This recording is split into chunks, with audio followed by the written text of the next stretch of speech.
Okay, so why do students from a why do students who come from a lower socioeconomic background who achieve higher grades still manage to get into top universities?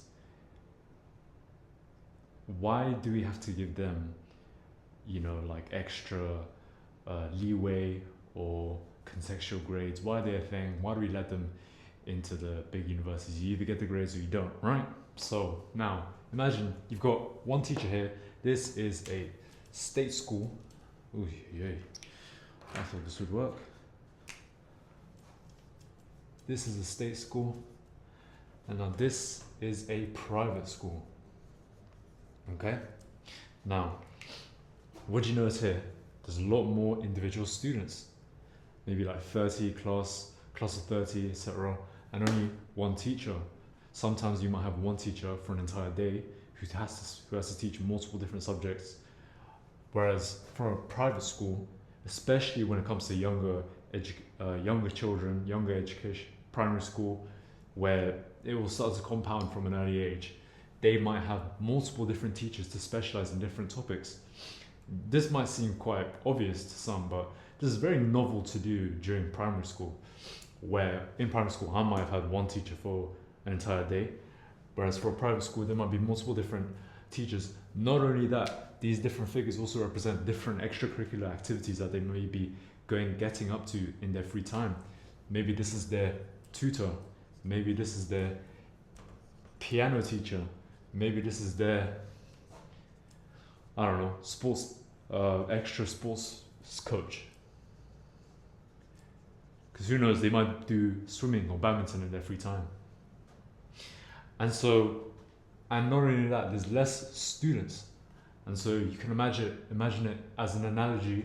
You can imagine a plant where they will receive more nutrients, more growth, more everything. And so they are being expanded with more tasks, more things to do, more support for less students equals more growth. And so you can see these ones are larger than these ones. Now, what does that mean in practice? In practice, it means that of their grades, you can see on the y-axis here is the scale of the grading system in the UK. The top grade being a 9 and the bottom grade being a 0. A 9, for reference, is equivalent to an A star or A star star, because technically an 8 is an A star as well. And so what you have here is for the state school, because they each receive lower support, lower funding, and just lower teaching quality, for example, what you get is a massive fluctuation in grades that tends to be lower and skews, and you can look at through this Gaussian curve that they will be skewed towards the average. You can see the 50% mark is here, right in the middle of the Gaussian curve, suggesting most people sit on the average. That's the general population. And occasionally you get some students who get very poor grades. You get loads of students that get mediocre grades, and you might get a few students that break the A mark. Oops. The A mark, because the 7 is an 8. And you might get a few exceptional students that manage to break it and who get all 9s or something close to that, despite coming from a state school background. Whereas here, you have the private school background where majority of the students, come on man, I need it. We have a technical error. Here you have majority of the students achieving much higher grades on average. And you can see that on their Gaussian curve, where we tally everyone up together, their curve just skewed more towards the right. You can see their average grade, the highest frequency point, most people lie around the 80%.